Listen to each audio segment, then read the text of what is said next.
Bonjour et bonne fête de l'Immaculée Conception en ce 8 décembre. Alors, dans l'évangile de Luc, au chapitre 1, nous voyons l'ange qui entre chez Marie. L'évangile nous précise que Marie, c'est le nom qui lui est donné, l'ange s'adresse à elle, mais non pas en lui disant « Je te salue Marie ». Il lui dit « Je te salue, comblée de grâce ». Le mot « comblée de grâce » est écrit avec un C majuscule. Comblée de grâce avec un C majuscule, comme si le vrai nom, c'était comblée de grâce. C'était comblée, remplie, pleine de grâce. Prenons un instant peut-être pour entendre ce nom comblé, rempli, empli de grâce. Quand un verre est rempli, on voit bien que quand il est rempli jusqu'au bord, on ne peut rien rajouter de plus dans le verre. Marie, elle est emplie de grâce, donc il n'y a plus aucune place pour rajouter quoi que ce soit. On ne peut pas rajouter de doute, de peur. Il n'y a que l'amour de Dieu, la grâce de Dieu qui remplit son cœur. Écoutons maintenant ce que Marie va dire à l'ange.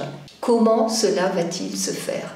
Alors, est-ce que dans sa question, il y aurait un doute? Eh bien non, puisque on vient de dire qu'elle était remplie à ras-bord uniquement par l'amour du Seigneur.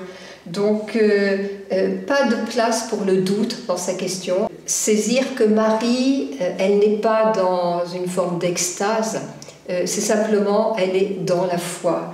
D'ailleurs, on peut entendre que la seule réponse de l'ange à Marie, c'est l'Esprit Saint viendra sur toi, car rien n'est impossible à Dieu. Est-ce que notre foi pourrait prendre sens impossible, rien n'est impossible à Dieu. Alors, pour marcher à la suite de Marie, je vais vous proposer un challenge ou un défi pour ce jour.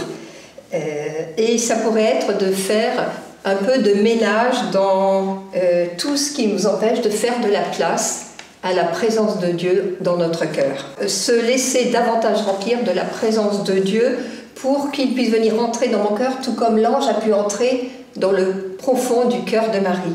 Et voir que moi je suis encore trop encombrée par mes propres questions. Donc faisons du ménage et que tous ces puisque je puisse les éliminer pour pouvoir simplement dire « Seigneur, qu'il me soit fait selon ta parole ».